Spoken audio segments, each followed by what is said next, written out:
My name is Nora Vale. I'm 35 years old. And on Christmas Eve, my younger sister gave my 8-year-old daughter's bedroom to her baby while the rest of my family pretended it was reasonable. My daughter, Iris, stood in the upstairs hallway, holding her pillow against her chest like someone had handed her the only thing she was allowed to keep. My sister Celeste smiled at me from the doorway of what had been Iris's room and said, "Visitors don't get to choose rooms." My mother stood beside her in a red sweater with pearl buttons and added, "You're just visiting now, Nora. Don't make this hard." What was at stake was not a mattress or a dresser or a paint color. It was my child's place in the only family home that had ever made her feel safe after my divorce. There were 22 stockings on the mantel downstairs, including one with Iris stitched across the cuff in green thread, and one empty bed upstairs where her blue house pillowcase used to be. I had a sealed envelope in the inside pocket of my coat, one my grandmother had given me before she died, and I had promised not to open it unless the family made one particular mistake. That night, they made it in front of witnesses. And before the last dessert plate was cleared, a lawyer would open the old safe in the parlor, and everyone who had laughed at my daughter's pillow would understand why I had stayed so quiet. I didn't answer Celeste right away. That bothered her more than anger would have. She had expected me to snap, or cry, or whisper something sharp enough for my mother to scold me. Celeste had always been good at creating a scene and then pointing at the person, bleeding from it. She knew how to look startled by pain she had caused. Instead, I looked past her shoulder. The room smelled like fresh paint and baby lotion. The walls, once pale blue, had been covered in a creamy beige my sister called warm neutral. Iris's narrow white bed was gone. Her bookshelf was gone. The little paper stars she had taped around the window after my grandmother died were gone. In the corner, under the sloped ceiling, stood a new crib with a mobile of felt moons and clouds. There were 3 black contractor bags by the closet. Iris saw them before I did. "Mom," she said, barely moving her mouth. "Are those my books?"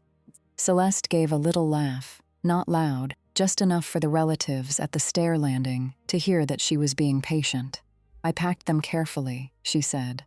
"Don't make that face, honey. They're just things." Iris pressed her cheek into the pillow. The pillowcase had tiny blue houses embroidered along the edge. My grandmother, Adelaide Vale, had made it for her the first winter Iris and I came to stay at the house. Each little house had a crooked chimney and 2 windows. Iris used to trace them with her finger when she couldn't sleep. My mother looked at the pillow and sighed. "Nora, please," she said. "It's Christmas Eve." As if Christmas Eve were a reason to accept cruelty quietly. I looked at my daughter.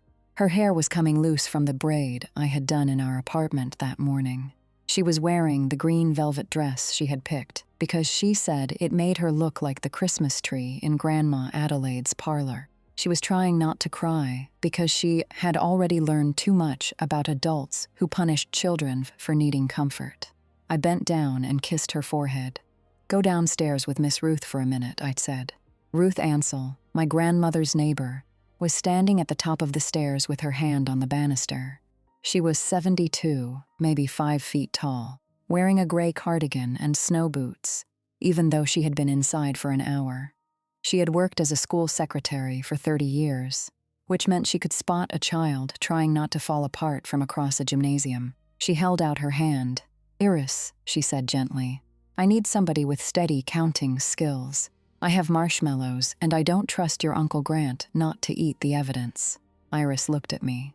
I nodded once. She went. Celeste watched Ruth lead my daughter away, then leaned closer and lowered her voice. "You're making this dramatic," she said. "Theo is a baby. He needs routine. Iris is old enough to understand." "She's 8, I said. "And my son is 9 months, Celeste said. "My baby gets priority." My mother's face tightened at the word priority, but not enough to stop her. That detail stayed with me. My mother almost stepped toward the stairs. Her hand lifted just a few inches, like some old part of her remembered that Iris was also a child. Then Celeste said, "Mom, don't start." And my mother's hand dropped back to her side. That was the moment I stopped waiting. Not the safe. Not the lawyer. Not the clause none of them knew existed. That small dropped hand. Welcome back to By Then I Knew, where where the quiet person in the room finally gets to tell what really happened. If you have ever been treated like the dependable one, the flexible one, the one who could sleep anywhere and forgive anything, because everyone else's needs came first, this story is for you. Listen closely to the small things in this one. The pillowcase, the stockings, the trash bags, the sentence my sister said because she thought it proved she had won. Sometimes a family does not push you out with shouting. Sometimes they do it with clean sheets, fresh paint, and everybody smiling, like you should thank them for the floor. I was not raised to be difficult. That is not the same as being raised to be kind. In our family, Celeste was delicate and I was capable. Those were the words my mother used, and everyone understood what they meant.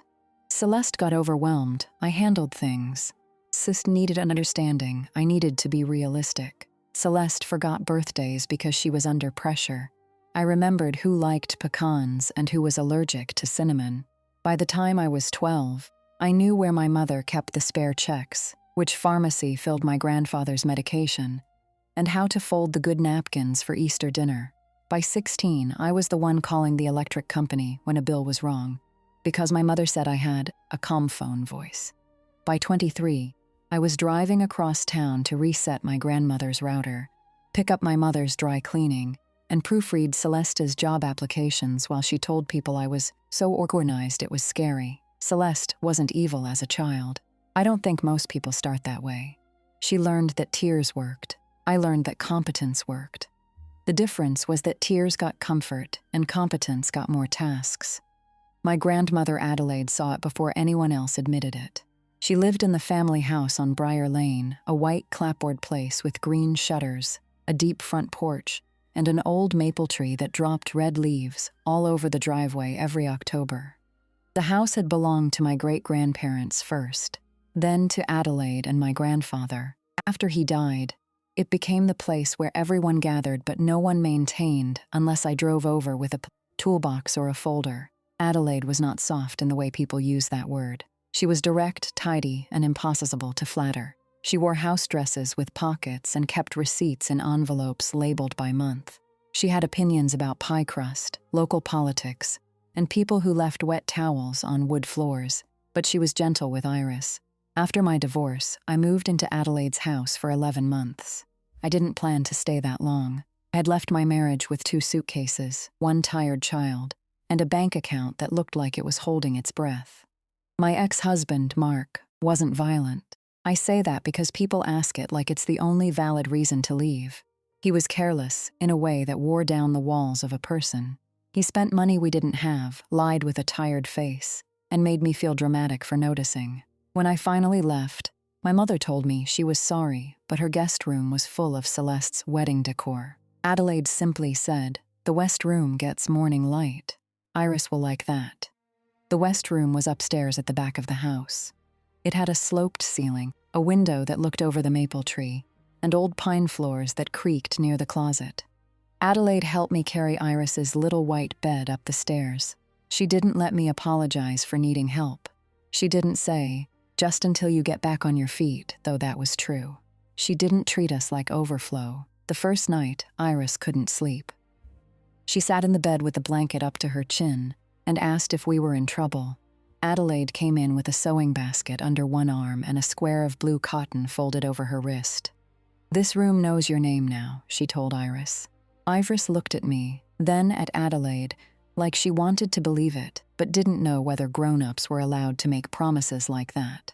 Adelaide spent the next week embroidering tiny blue houses onto a pillowcase. Every evening she sat in her chair by the parlor window, silver needle flashing under the lamp, while Iris watched cartoons on low volume, and I reviewed title reports from my laptop at the dining room table. That was my job, title examiner. I worked for a regional closing company, which meant I spent my days reading property descriptions, deeds, old liens, releases, death certificates, trust documents, and county records. I knew how easy it was for people to say our house when the papers told a different story. I knew signatures mattered, dates mattered, the difference between owner and trustee mattered. My family called it paperwork. Celeste once said, "Nora can make dust sound official." I laughed then because everyone else did. That was before I understood how often they used jokes to place me beneath them. When Iris and I eventually moved into a small apartment 12 minutes away, Adelaide insisted we leave the bed in the west room. "You'll need a place here," she said. I told her we didn't want to take up space. She looked at me over her glasses. "Nora," she said, "you are not taking up space when you are in your own family's house." I wanted to believe her. I almost did. Being useful is not the same as being held. When Adelaide got sick, I became useful again. At first it was appointments, then medication charts, then insurance calls, then nights in the recliner beside her bed because Lorraine said hospitals made her anxious and Celeste was pregnant and couldn't be around all that sadness. Iris drew pictures for Adelaide and taped them to the West Room wall. Adelaide kept everyone. She liked the crooked ones best. My mother visited with coffee and left before the hard parts. Celeste took ultrasound photos and cried on the edge of Adelaide's bed about how scared she was to be a mother. Adelaide patted her hand, but her eyes sometimes found mine over Celeste's bowed head. Not unkindly, just knowingly. 2 weeks before Adelaide died, she asked me to come by alone. It was raining that night. I remember because my coat dripped onto the mat in the front hall, and Adelaide, sick as she was, told me not to leave it there because the wood would warp. She was sitting in her parlor chair with a blanket across her knees. The old safe was behind her, tucked into the wall between 2 built-in bookcases. Most people thought it held jewelry or old coins. I had never asked. On the table beside her was a cream envelope with my name on it. She held it out. "This is not for you to open," she said. I turned it over. It was sealed with tape across the flap, not wax or anything theatrical. My grandmother was practical even about secrets. "Then why give it to me?" "Because I trust you to know when it matters." I sat on the ottoman in front of her. "Grandma, that's not exactly comforting." "No," she said. "It isn't meant to be." She coughed for a long time after that. I reached for her water, but she waved me off until she could breathe again. Then she said, "If anyone in this family ever tells you that you and Iris are guests here, you take that envelope to Simon Calder. Not to your mother, not to Celeste. Simon Calder was her estate lawyer. I had met him twice, both times briefly. He wore brown suits and had a careful way of placing his glasses on a table before he said something important. I looked down at the envelope again. "What is this about?" Adelaide's mouth tightened. "Clear instructions. For what? For people who hear only what benefits them." I wanted to ask more, but her eyes had closed. She looked suddenly small in the chair, like the conversation had cost her more than she wanted me to see. I put the envelope in the inside pocket of my work bag. I did not open it. After she died, grief moved through the family in predictable ways. Celeste cried loudly at the funeral and had to be supported by Adam, her husband, who looked solemn in a suit that still had the store crease in the pants. My mother stood near the casket, greeting people with a tissue pressed perfectly under one eye. Uncle Grant kept saying, "She was a force," because he did not know how to talk about a woman he had mostly avoided, unless he needed something notarized or borrowed. Iris stood beside me in a navy dress and held my hand so tightly my knuckles ached. At the reception back at the house, everyone ate ham biscuits from silver trays and told stories about Adelaide's pie crust. Iris disappeared for a few minutes. I found her upstairs in the West Room, sitting on the bed, touching the blue houses on the pillowcase. "Can we still come here?" she asked. I sat beside her. "Yes," I said. I believed that answer because I needed to. For the next year, the house stayed almost the same. My mother moved into Adelaide's first-floor bedroom temporarily, though she had her mail forwarded within a month. Celeste and Adam came by often with baby gifts and opinions. I kept helping with the boring things, because that is how family hooks can hide inside. Habits. The furnace needed servicing. I scheduled it. The property insurance premium jumped. I called and fixed a classification error. The county tax notice went to the wrong address. I handled it. That tax notice was the first piece that made me pause. It came to my apartment by mistake, forwarded in a torn white envelope with a yellow sticker across the front. I opened it at my kitchen counter while Iris did spelling homework beside a bowl of apple slices. The owner name at the top did not say Lorraine Vale. It said Adelaide Vale Family Residence Trust. I stared at it longer than a tax notice deserved.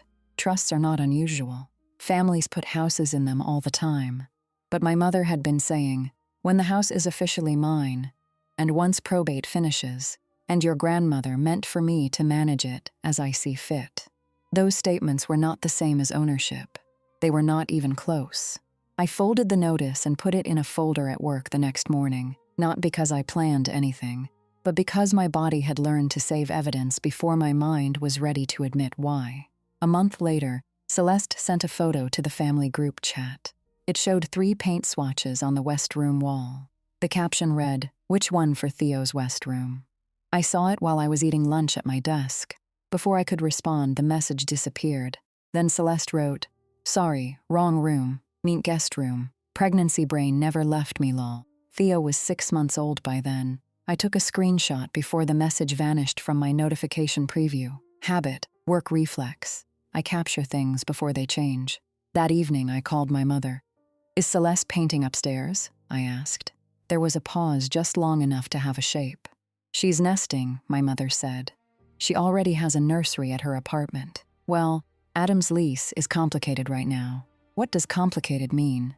Nora, not everything is a title search. That was one of my mother's favorite ways to put me back in place. She turned my competence into a personality flaw. If I noticed a bill, I was suspicious. If I remembered a promise, I was rigid. If I asked what someone meant, I was interrogating. "Iris's bed is still in the West Room, right?" I asked. "For heaven's sake," she said. "No one is throwing your child into the street." That was not an answer. I thought about driving over that night. I didn't. I had a child asleep in the next room, a work deadline, and a lifetime of being told I was difficult when I believed my own eyes.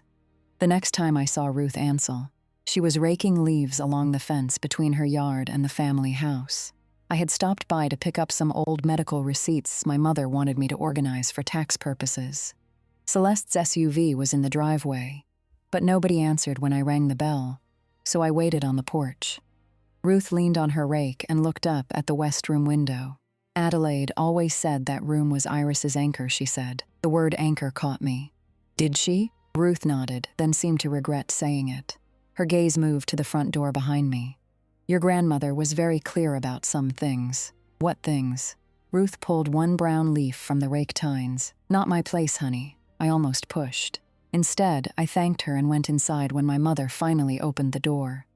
The West Room door was closed. I should have opened it then. I didn't. There are small acts of cowardice that look like politeness from the outside. I had practiced them for years. In early December, Lorraine announced that Christmas Eve would be like old times. She called me while I was in the grocery store, standing between canned pumpkin and evaporated milk. I remember because the speakers were playing Silver Bells, and a man beside me was arguing with his wife over whipped cream. "We need everyone at the house," my mother said. "Adelaide would want it." That was how she used my grandmother when she wanted compliance. "Iris and I can come for dinner," I said. "Dinner and overnight," she replied. "The children should wake up together Christmas morning."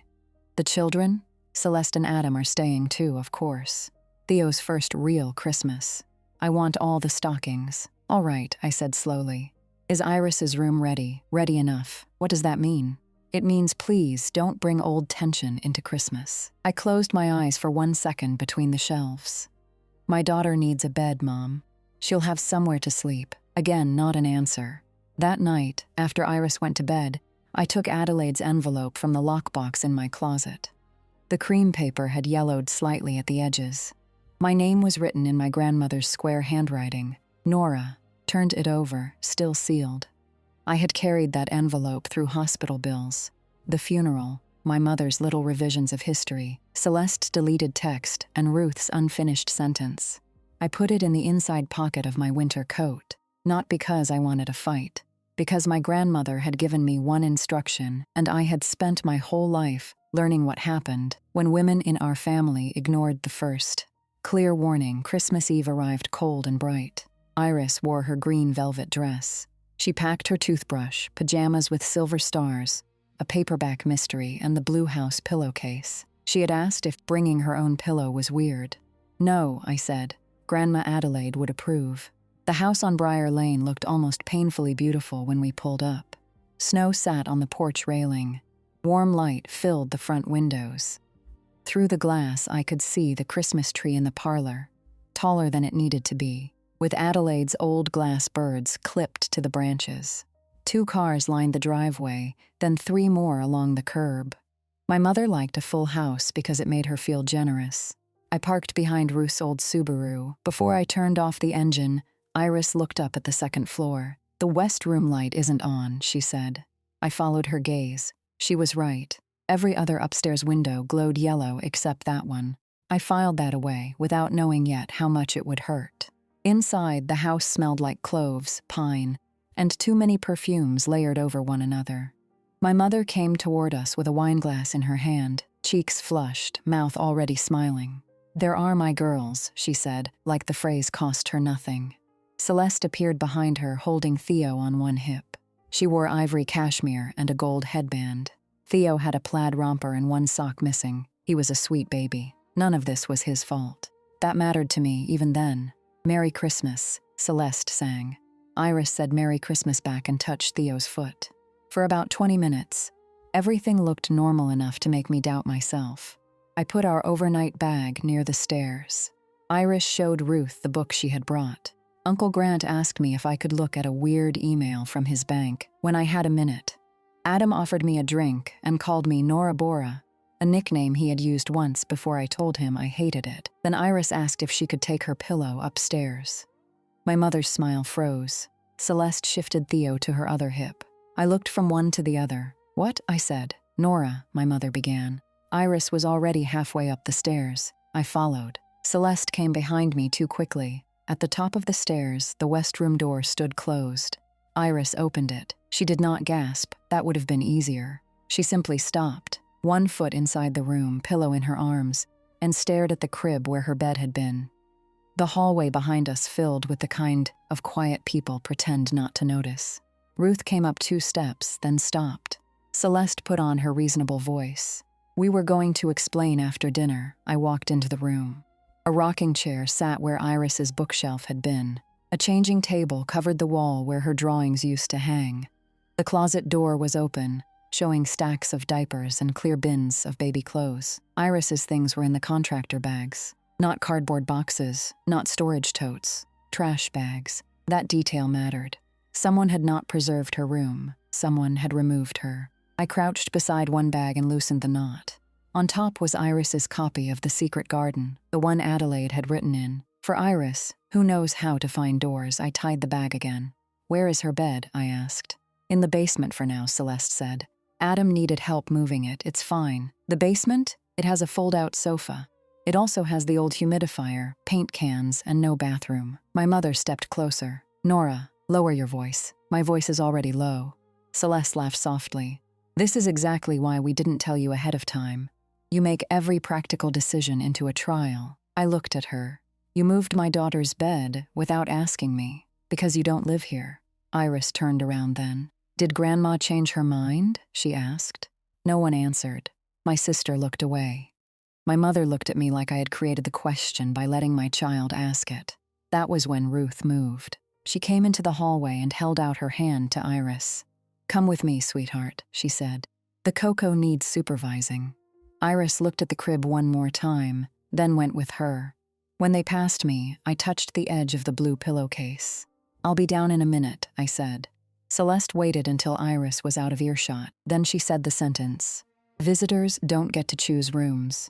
My mother added hers right after, like a signature. "You're just visiting now." I had heard versions of those words all my life. "You're just helping. You're just sensitive. You're just tired. You're just making it bigger than it is." But that night, with my daughter's books in bags and my grandmother's envelope against my chest, the word just finally sounded like what it was. A little broom for sweeping people out of the way. I did not open the envelope. Not yet. Instead, I said, "Where is Simon Calder?" My mother blinked. "What?" "You told me he was stopping by tonight. For a few routine signatures after dinner," she said.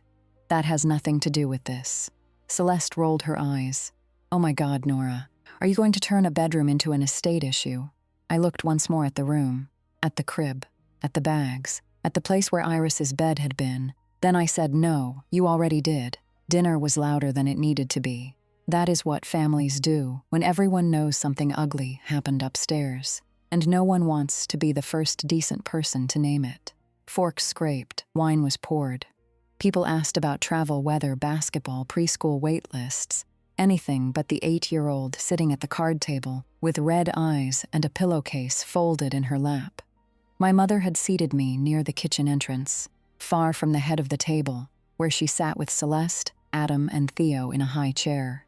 It was the same dining room where Adelaide used to correct anyone who called children extras during holiday meals. If you were in her house, you had a plate. If you had a plate, you belonged. Iris sat beside Ruth. Ruth had found warm socks somewhere and put them on Iris because the upstairs hall was drafty. They were pale pink and too big, bunched at the ankles. Ruth had also found a small ceramic dish and filled it with marshmallows, which she let Iris count into groups of 4. Small kindness can be embarrassing when you are surrounded by people who should have offered it first. Celeste performed exhaustion from the head of the table. "I just want one peaceful holiday," she said to Aunt Maribel, who had married into the family and still thought silence meant agreement. "Babies are hard. You forget how much they need." Aunt Maribel nodded. I cut Iris's ham into smaller pieces because she had stopped eating. Adam raised his glass toward me. "So Nora, how's the document mines?" A couple of cousins laughed. I smiled politely, still full of documents. Celeste smiled into her wine. "Nora's very intense about county records," she said. "You should heard her when Mom mentioned painting. She practically asked for a warrant." My mother said, "Girls, please." But she said it with a smile, so everyone knew Celeste was allowed to continue. Celeste leaned back. "I'm serious. Sometimes a room is just a room." Ruth looked up then. "No." The table quieted a little. Celeste's eyebrows lifted. "I'm sorry." Ruth picked up her water glass. I said no. "Not always." My mother's expression sharpened. "Ruth, we're trying to have dinner." "I am having dinner, Lorraine." It was not loud. It was barely a confrontation. But it made something move through the room. Iris looked at Ruth like she had seen a match strike in the dark. Celeste gave a small laugh. "Well, no offense, Ruth, but this is family." Ruth wiped her mouth with her napkin. "Then you should know better." Nobody spoke for several seconds. Then Theo dropped his spoon, and my mother seized on the sound like rescue. "Oh, baby," she said. "Did we lose our spoon?" The conversation restarted, but not cleanly. I saw Ruth take a pen from her purse and write something on the back of a folded napkin. She did it casually like a grocery list. Then she slipped it back into her purse. I didn't know what she wrote. I only knew Ruth had worked in a school office for 3 decades, and women like that did not write things down for decoration. After dinner, my mother sent me to the kitchen with plates. Of course she did. It happened so automatically that I had 3 knitter plates in my hands before I realized I had stood up. I almost laughed. My daughter had been displaced upstairs. My sister had insulted her in front of half the family. And still my body knew how to clear a table in my mother's house.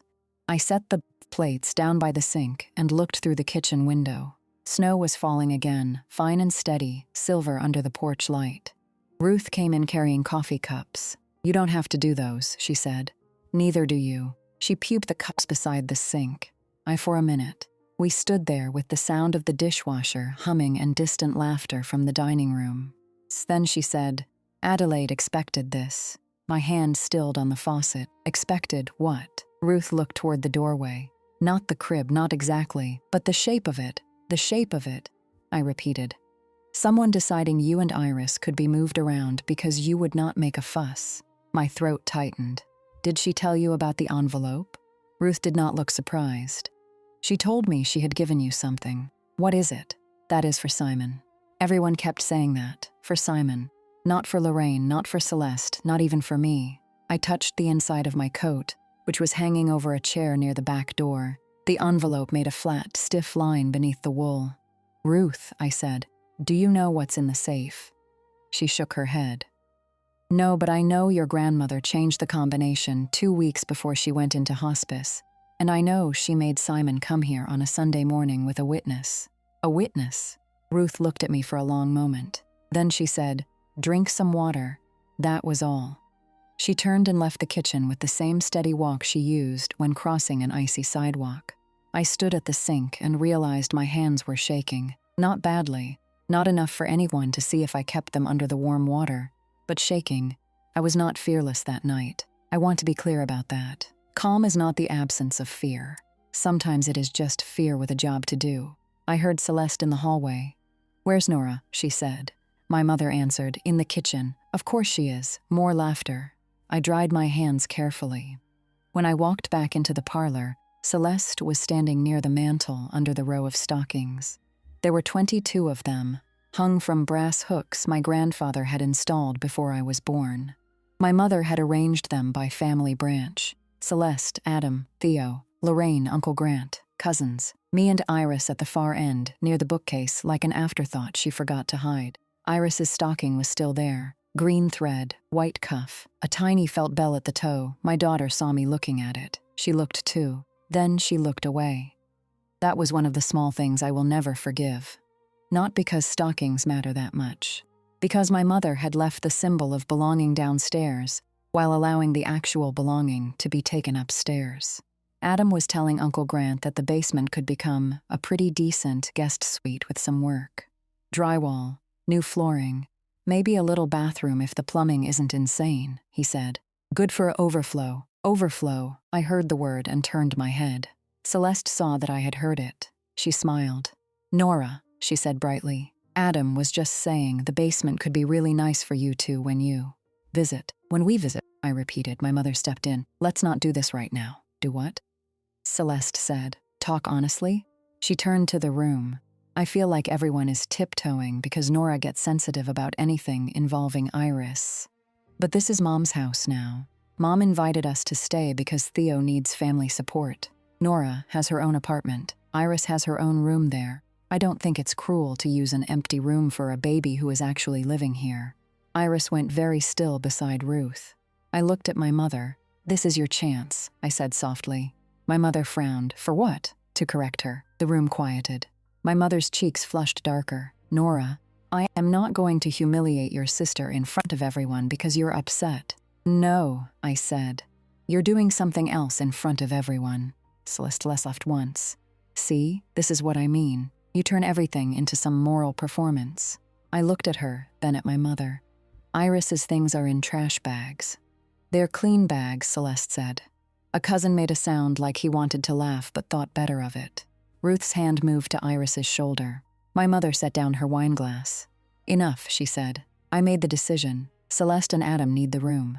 You and Iris are guests tonight, and guests accept what the host can offer."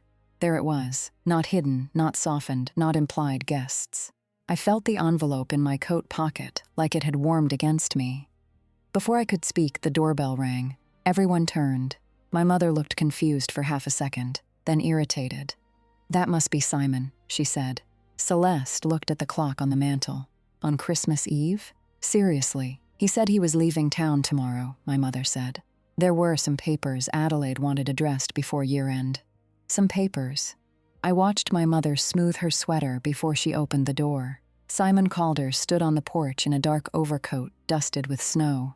He was older than I remembered, with thinning gray hair and a leather document case in one gloved hand. Beside him stood a woman I did not know, maybe in her late 40s, wearing a black wool coat and carrying a notary bag.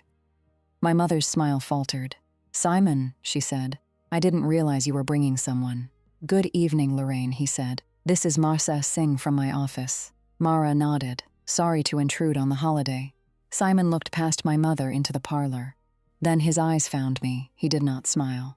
He simply inclined his head once, like we had reached the place on a map he had been expecting. My mother stepped back and let them in. Celeste whispered to Adam, "This is ridiculous." Simon removed his gloves slowly. "I won't keep everyone long," he said. "Mrs. Vale, you mentioned by phone that the safe remains in the parlor." My mother's face changed, only for a second. But I saw it. "The safe?" she said. "Yes, I thought we were discussing account paperwork." "We are discussing Adelaide's remaining house instructions." Celeste made a small scoffing sound. "House instructions? It's a house, not a museum." Simon turned to her. "And you are?" Celeste's smile sharpened. "Celeste, Adelaide's granddaughter, the one with the baby." "The one with the baby," Simon repeated mildly. Adam put a hand on Celeste's back. probably to steady her or stop her. It did neither. My mother said, "Simon, maybe we should do this privately." "That may be appropriate in a moment," he said. "First, I need to ask whether Nora Vale is present." Every eye came to me. I stepped forward. "I'm here." His gaze moved to my coat on the chair. "Do you have something for me?" Celeste laughed. "Oh, come on." I walked to the chair and reached into the inside pocket. The envelope came out clean and flat. My grandmother's handwriting faced the room. "Nora." My mother stared at it. "What is that?" I did not answer her. I handed it to Simon. He took it with both hands. Mara Singh stepped closer, opened her notary bag, and removed a small recorder, a stamp case, and a pen. Celeste looked around at the family like she wanted someone to object for her. No one did. Simon read the writing on the front. Then he turned it over and examined the tape across the flap. "This seal appears intact," he said. "It is," I said. My mother's voice sharpened. "Nora, what have you been carrying around?" "A letter Grandma gave me." "When?" "Before she died." Celeste's face hardened. "And you just happened to bring it tonight?" "No," I said. "I brought it because she told me when to bring it." Celeste's mouth opened, then closed. Simon looked at me. "Did Adelaide give you the condition verbally?" I nodded. "Please state it." The room had become so quiet I could hear the old radiator tapping. I said, "She told me if anyone in this family ever said Iris and I were guests in this house, I should take the envelope to you." The words settled over the room. My mother's eyes flashed. "That is absurd. She was sick." Simon looked at her. "Adelaide was legally competent when I met with her." Celeste crossed her arms. "This is insane." "Nora's twisting's something," Grandma said, "because she's mad about a bedroom." Simon's expression did not change. "Was there a dispute about a bedroom tonight?" My mother said. "It was a practical adjustment." Simon turned slightly toward her. "Lorraine, did you or did you not tell Nora and Iris they were guests in this house?" My mother's lips pressed together. Celeste answered for her. "They are guests. Nora has an apartment. Iris has a bedroom there. My baby lives here." Simon did not look at Celeste. He kept looking at my mother. "Lorraine?" My mother lifted her chin. "Yes," she said, "because that is what they are right now." Mara Singh wrote something down. I saw Uncle Grant close his eyes, not in surprise, in recognition. Simon opened Adelaide's envelope. Inside was a single folded sheet. He read it silently. No one moved. Then he looked at the safe. "Mrs. Vale," he said, "I'll need the key." My mother gave a stiff laugh. "I don't have it on me." Ruth spoke from beside Iris. "Yes, you do." Everyone turned. Ruth reached into her purse and took out the folded napkin she had written on earlier. When Lorraine moved it from the kitchen hook before dinner, she put it in the right pocket of her red sweater. I wrote it down because Adelaide taught me to write down things people later call confusion. My mother's hand went to her pocket before she could stop herself. That was the second silence of the night. The first had been when Iris saw the crib. This one belonged to my mother. She pulled out a small brass key. Celeste whispered, "Mom?" My mother looked at Ruth with a hatred I had never seen on her face before. Ruth only looked back. Simon held out his hand. After a long moment, my mother gave him the key. The safe was built into the wall between the bookcases. Adelaide had kept a framed photograph in front of it for years, a black and white picture of my grandfather holding a fish he probably did not catch. Adam moved the photograph because Simon asked him to, and for the first time all night, Adam looked nervous. Simon fitted the key into the lock, then turned the dial. Left, right, left. The click was soft.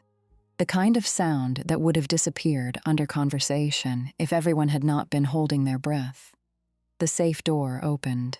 Inside were several envelopes, a small metal cash box, a stack of older deeds tied with cotton string, and a blue folder. Simon removed the blue folder. On the tab in Adelaide's handwriting were the words, "Residence Instruction, West Bedroom, Minor Child Occupancy." Celeste laughed. She couldn't help it. It came out too high and too fast. Grandma labeled a bedroom. "Are we serious?" Simon opened the folder. "Yes," he said. That was the moment my sister's smile began to fail.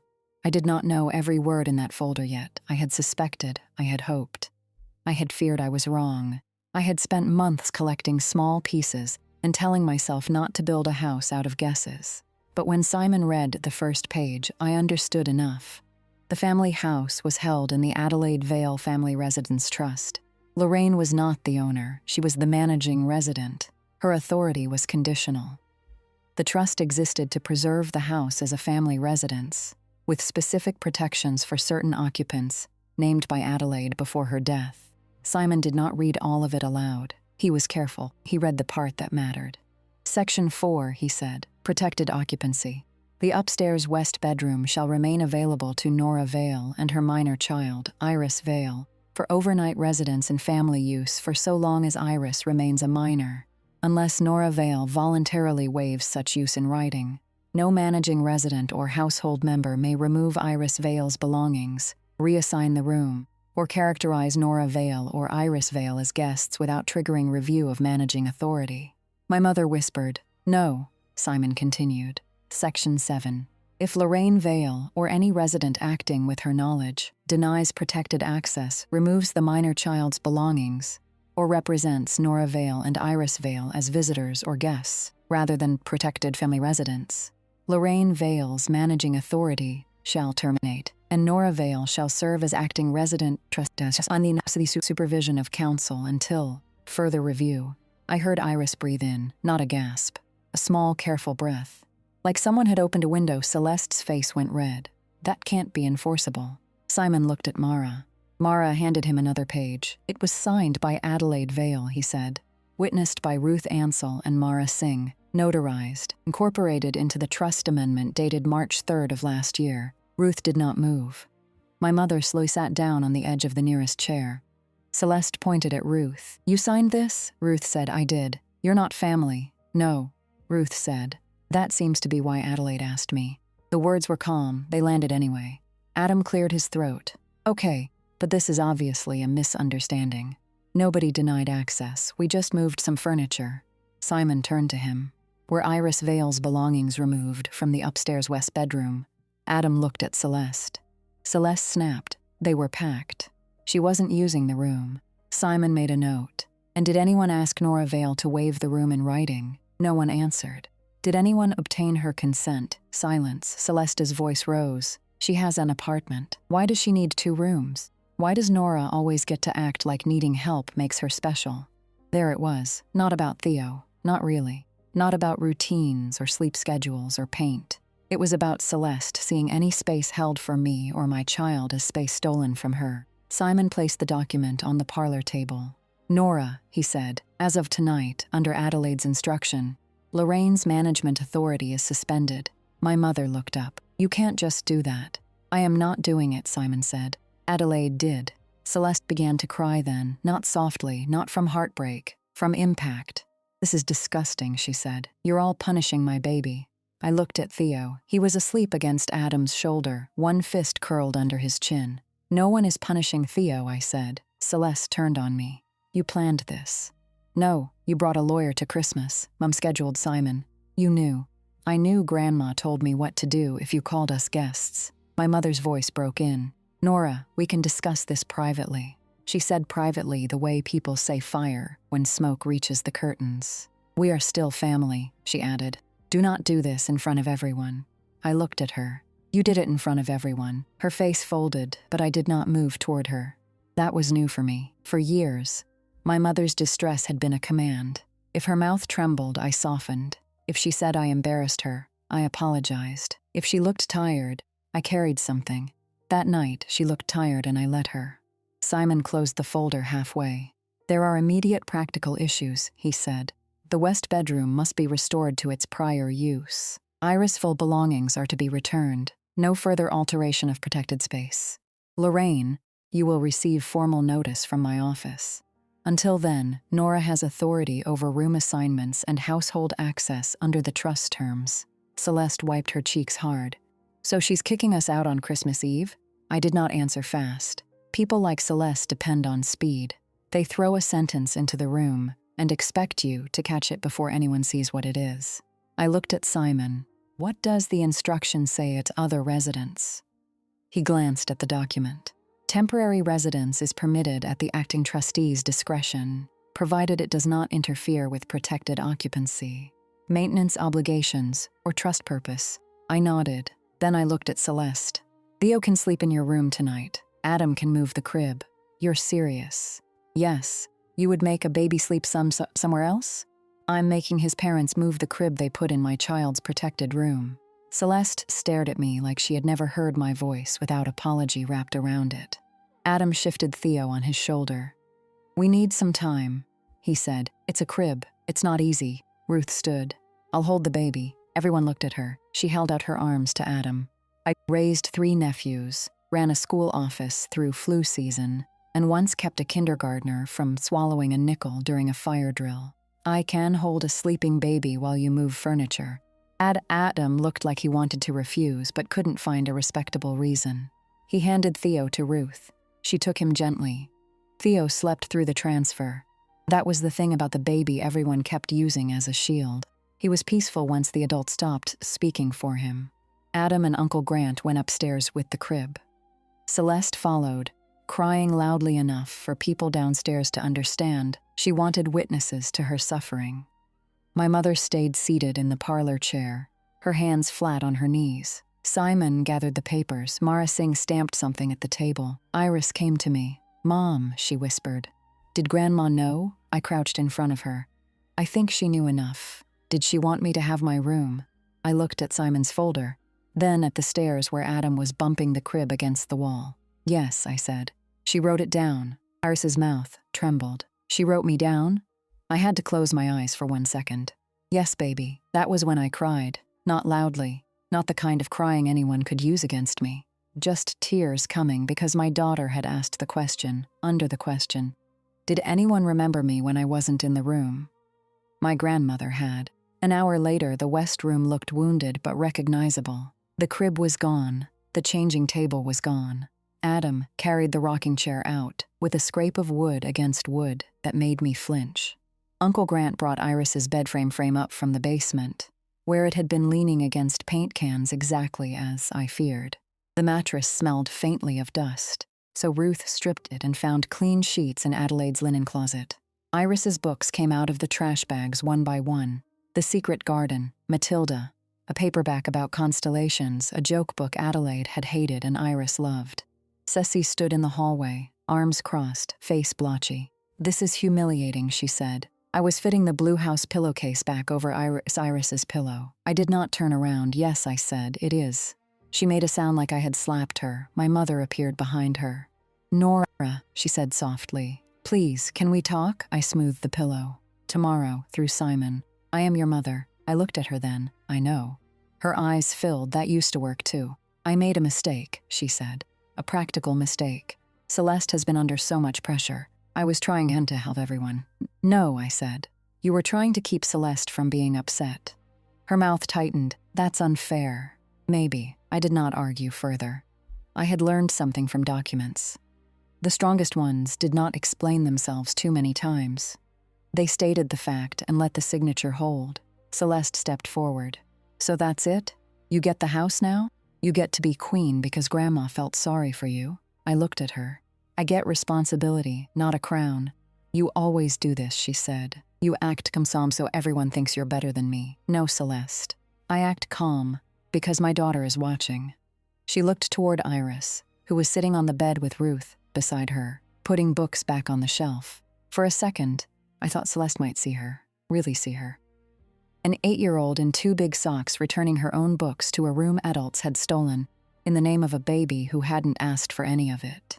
But Celeste looked back at me and said she would have gotten over it. That was the last thing she said that night that mattered. Simon did not let the conversation sprawl. He gave my mother written notice of temporary suspension. He told Adam no renovations could proceed. He told Celeste any further removal of property from the West Room would be documented. He told me his office would contact me on the 26th to schedule a formal review. My mother kept saying, on Christmas, under her breath, as if the calendar were the injured party. Most of the relatives left soon after. People hugged too quickly, avoided my eyes, or said useless things like, what a night, and families are complicated. Uncle Grant paused at the door like he wanted to say something better. He looked at me. Your grandmother always did things her own way. I waited. He rubbed his jaw. I should have said something earlier. Yes, I said. He nodded once and left. That was enough. Not forgiveness, not reconciliation. Just the record showing he knew it too. By midnight, The house had gone quiet. Celeste and Adam stayed in my mother's first-floor room with Theo because the room they had been using upstairs was too small with the crib. My mother slept on the sofa in the den, though I heard her crying once when she thought everyone was upstairs. I did not go down. I sat on the floor of the west room while Iris slept. The blue house pillowcase was under her cheek. Her hand rested on the edge of it. Fingers curled around one embroidered chimney. Snow tapped the window. The room was not perfect. The wall still had beige paint where blue used to be. 2 of Iris's paper stars were missing.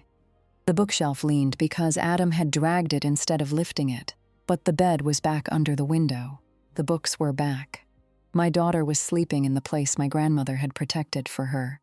I thought I would feel victorious. Mostly, I felt tired. Truth does not always arrive like a trumpet. Sometimes it arrives like paperwork at the end of a long night, and you still have to wash a pillowcase and comfort a child and decide what kind of person you will be when the people who hurt you start sounding small. In the morning, Iris woke before sunrise.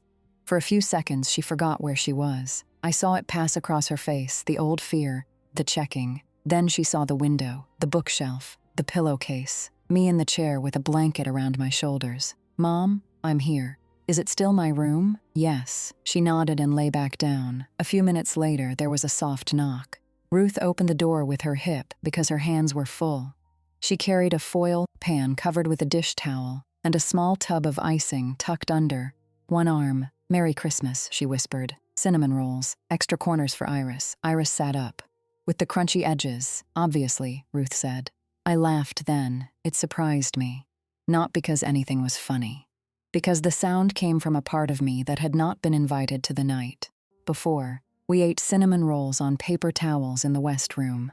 Ruth had brought coffee in a thermos for me and warm milk for Iris because she remembered Iris did not like cocoa 2 days in a row. She did not ask for details. She did not say, "I told you so." She did not ask what I would do about my mother. She just handed Iris the corner piece first. Downstairs, the house moved carefully. Doors opened and closed. Someone ran water. Theo babbled once, then laughed. I did not hate that sound. I want that understood. I never hated the baby. I hated what adults tried to do in his name. At 10, Simon called. He apologized for calling on Christmas, then gave me 3 clear instructions. Do not sign anything from Lorraine. Do not discuss trust terms without him present. Photograph the West Room as restored and send the images to his office. I did all 3. My profession helped in ways my family had never valued. I knew how to document without dramatizing. Wide shot, close shot, date stamp, objects in damage, visible, no commentary, just record. Celeste came upstairs while I was photographing the bookshelf. She had changed into leggings and one of Adam's sweatshirts. Without makeup, she looked younger, and for one dangerous second I remembered her at 16, crying because a boy had not asked her to winter formal. I had driven her for milkshakes that night. I had paid. I had told her she was beautiful until she believed me enough to sleep. "Nora," she said. I lowered my phone. "I'm not here to fight," she said. "Okay." She glanced at Iris, who was brushing her doll's hair on the bed. "Can we talk in the hall?" "No." Her eyes narrowed. "Seriously, anything about this room can be said in front of me and Simon. Anything personal can wait." She swallowed. Then her voice softened in a way I recognized as strategy. "We're sisters." I waited. "I know last night got out of hand. You called my daughter a visitor." I said visitors don't choose rooms. I didn't mean it like that. "How did you mean it?" She looked toward the stairs. I was stressed. Theo hasn't been sleeping. Adam's work has been weird. Mom said you'd understand. There it was. A little offering of my mother as shield. "I didn't," I said. Celeste's mouth trembled. "So you're just going to punish us?" "No. You keep saying that, but what else is this? This is me not fixing what you broke." Her face hardened again. "You used to be kinder." I looked at Iris on the bed. She had stopped brushing the doll's hair. I turned back to Celeste. "I used to be easier." Celeste stared at me. Then she said, "Fine, enjoy your room." She turned to leave. I said her name. She stopped but did not look back. For the first time since she had spoken it upstairs, I gave her sentence back. "Visitors don't choose rooms." "Celeste." She stood there for a moment. Then she went downstairs. I did not say it loudly. I did not need anyone else to hear it. The sentence was not revenge. It was a boundary with her own fingerprints on it. By New Year's, the practical consequences had begun. Simon's office sent formal letters. Lorraine's authority over household decisions was suspended pending review. The trust required a maintenance accounting, which meant my mother had to produce records for repairs, expenses, and contributions. She called me 3 times the day she received the letter. I let them go to voicemail and forwarded them to Simon. Celeste and Adam moved back to a short-term rental 2 towns over after Adam's father refused to co-sign a larger apartment. That part I learned from Aunt Maribel, who called under the pretense of asking for my cranberry sauce recipe. "She's very upset," Aunt Maribel said. "I imagine she is. Your mother is too. I imagine that too." Aunt Maribel waited for me to fill the silence with guilt. I did not. People who are used to your over-explaining become very uncomfortable when you stop donating words. In January, I met Simon at his office. The building was above a pharmacy downtown, with narrow stairs and a radiator that hissed like the family house. He gave me copies of the trust documents, the residence instruction, and Adelaide's handwritten notes. He explained what would happen next, what my responsibilities were, what I could and could not do, and how to keep every decision clean. Near the end, he slid 1 page across the desk. It was not legal language. It was a letter from Adelaide to me. I did not read it there. I couldn't. I took it home and waited until Iris was asleep. Then I sat at my kitchen table under the light that flickered when the microwave ran, and I opened it. "Nora," it began.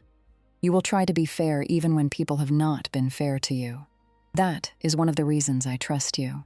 But do not confuse fairness with surrender." I stopped there for a while, then I kept reading. Adelaide wrote that the house had survived too many generations of people confusing control with care. She wrote that Lorraine loved being needed, but not always being responsible. She wrote that Celeste had been protected from discomfort so long she had mistaken discomfort for harm. Then she wrote about Iris. The West Room gave that child rest when the adults around her had made too many things uncertain. I am writing what should not need to be written because I have watched this family treat unwritten kindness as optional.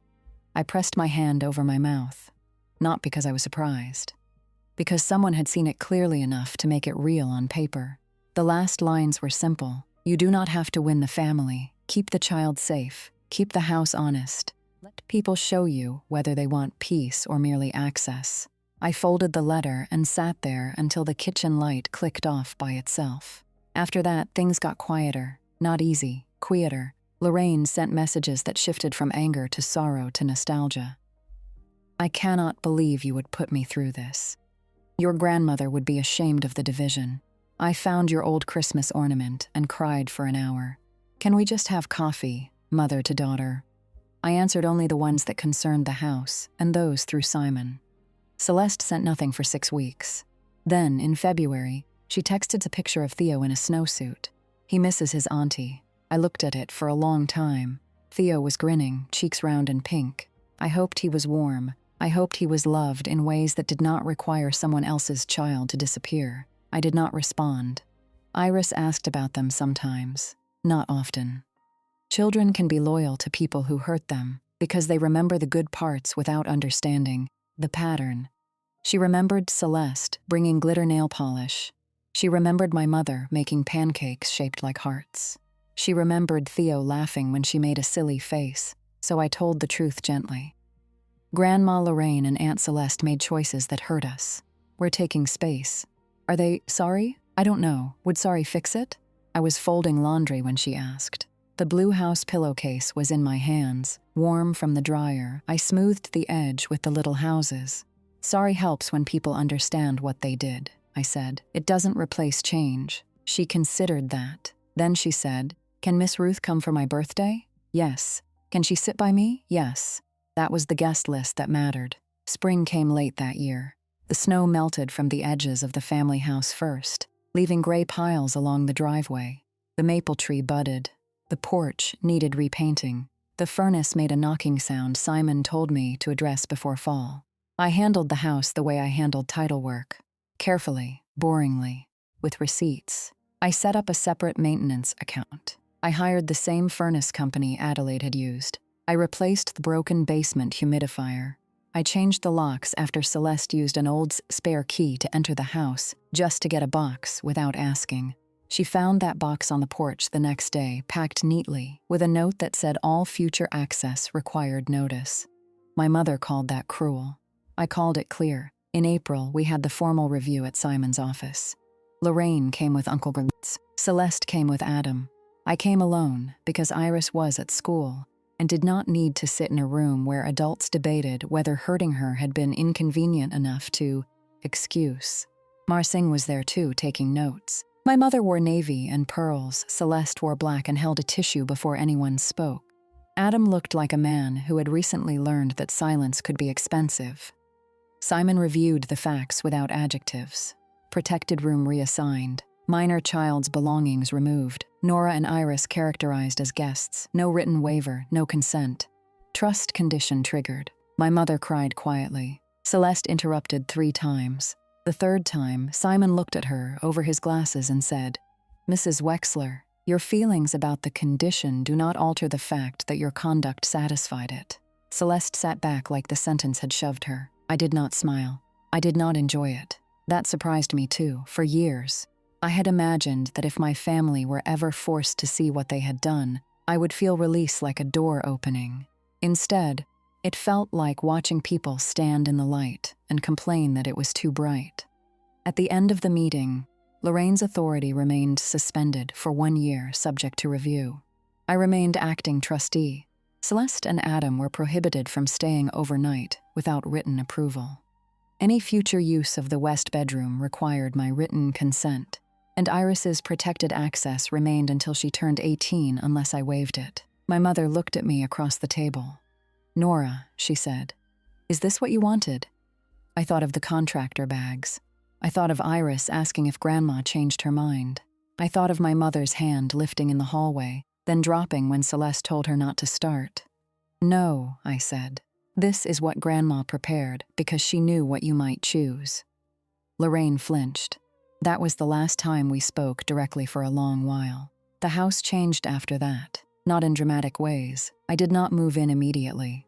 Iris and I still had our apartment, our school routine, our little kitchen table with 1 wobbly chair, but we spent weekends at Briar Lane. We aired out rooms. We sorted Adelaide's linens. We took down the wallpaper in the upstairs hall because it had started peeling near the ceiling. Ruth came over with sandwiches and opinions. The West Room became Iris's again slowly. We repainted it pale blue, not the exact shade from before. Iris chose one called Morning Harbor, which made her feel very adult because she held the paint card under 3 different lights before deciding. We put her paper stars back up, along with new ones. The bookshelf was fixed. The blue house pillowcase stayed on the bed, but not like an artifact. It got used, washed, wrinkled, loved. One Saturday, Iris asked if she could invite 2 school friends for a sleepover there. I said yes. That evening, I heard 3 girls laughing upstairs, the sound bouncing down the hallway and into the parlor. Ruth was on the couch beside me, knitting something square and probably unnecessary. She looked up at the ceiling. "Adelaide would like that," she said. "I think so." "You know," Ruth said, "your grandmother was not trying to make you responsible for everyone." I looked at her. "She made me trustee. She trusted you with the house," Ruth said. "Not with everyone's feelings." I sat with that. Outside, the maple leaves moved in the dark. That was the part I kept learning after the papers were signed, and the room was restored. Boundaries are not one brave sentence. They are the daily practice of not walking back into your assigned role just because someone misses your labor. By summer, Celeste had begun telling relatives that I had taken the house. That was fine. People who wanted the truth knew where to find the documents. People who wanted her version were not my assignment. In August, my mother sent Iris a birthday card with $50 inside and a note that said, "Grandma loves you more than grown-up misunderstandings." I read it twice. Then I put the cash in Iris's savings envelope and placed the card in a file. I did not show it to Iris. Maybe someone will judge me for that. That is all right. I was done handing my child pretty words from people who had not repaired the ugly ones. On Iris's birthday, Ruth came as requested and sat beside her. 3 school friends came too. I made cupcakes with too much frosting.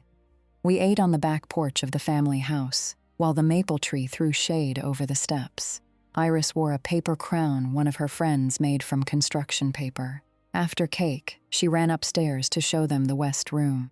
I stayed on the porch with Ruth. "You look lighter," Ruth said. "I'm tired. Both can be true."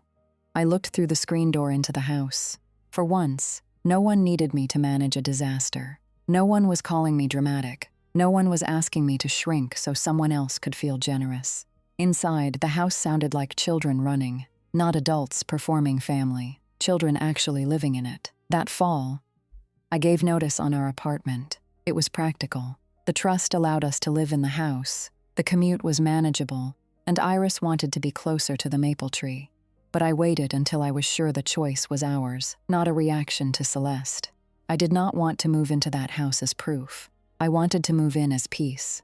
On our last night in the apartment, Iris and I ate pizza on the floor because the table had already been taken apart. The blue house pillowcase was packed in a clear bin marked bedding. Iris, because I label things honestly now. Iris looked around the empty living room. "Are you sad?" "A little. Me too. That's okay. Can two places be home?"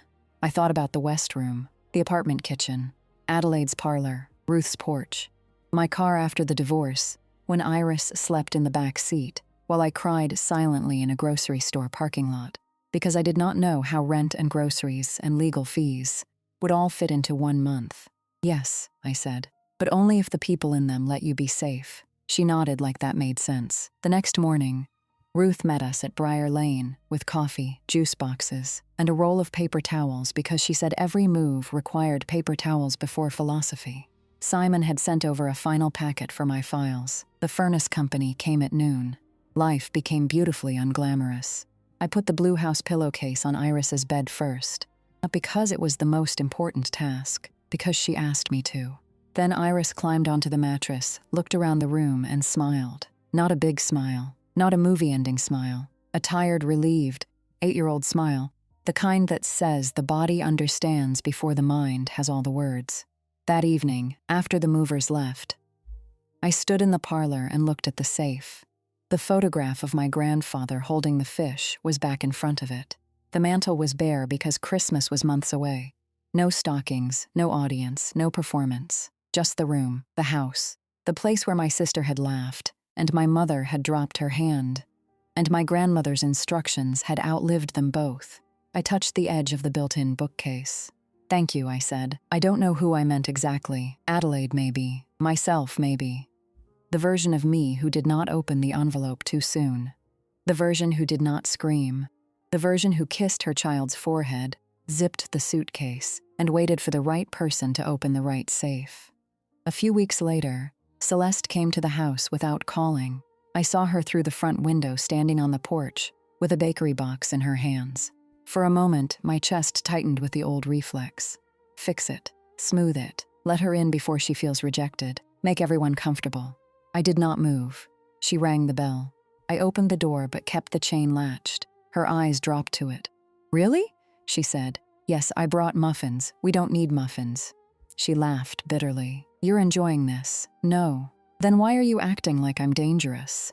I looked at her carefully. "Because you are careless with things that hurt my child." Her face changed. "Iris isn't even here. She doesn't have to be here for me to protect her." Celeste looked past me into the hall. "This used to be my family home too.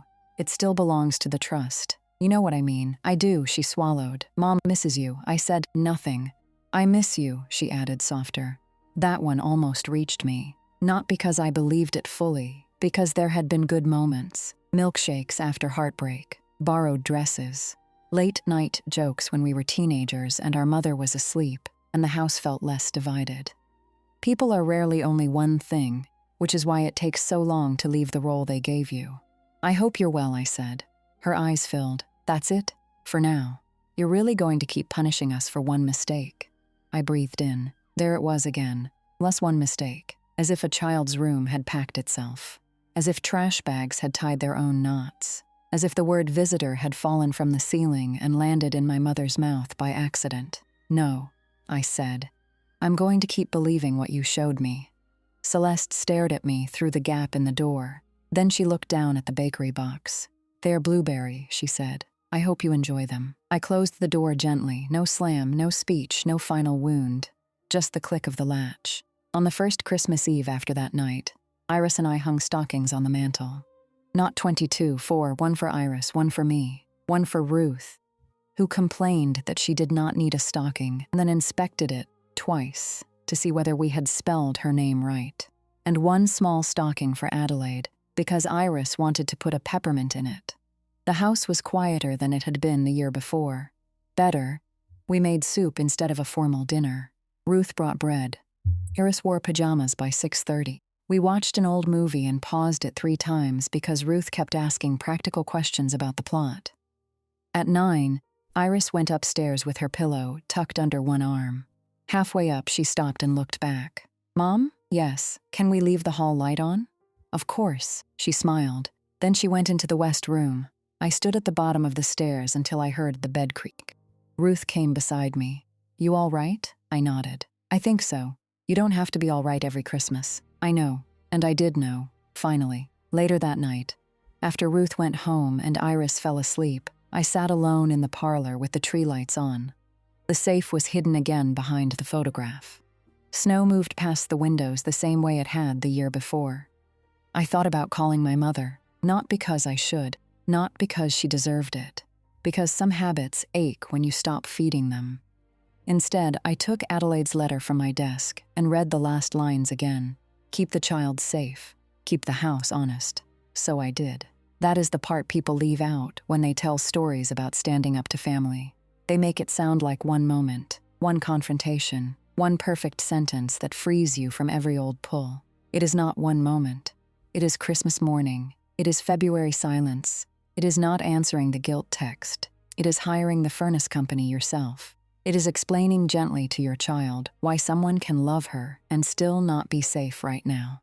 It is washing the blue house pillowcase and putting it back on the bed, again and again, until safety becomes ordinary. That is what I wanted for Iris. Not a dramatic victory, an ordinary safe life. A room where no one had to earn the right to sleep. A home where nobody called her temporary.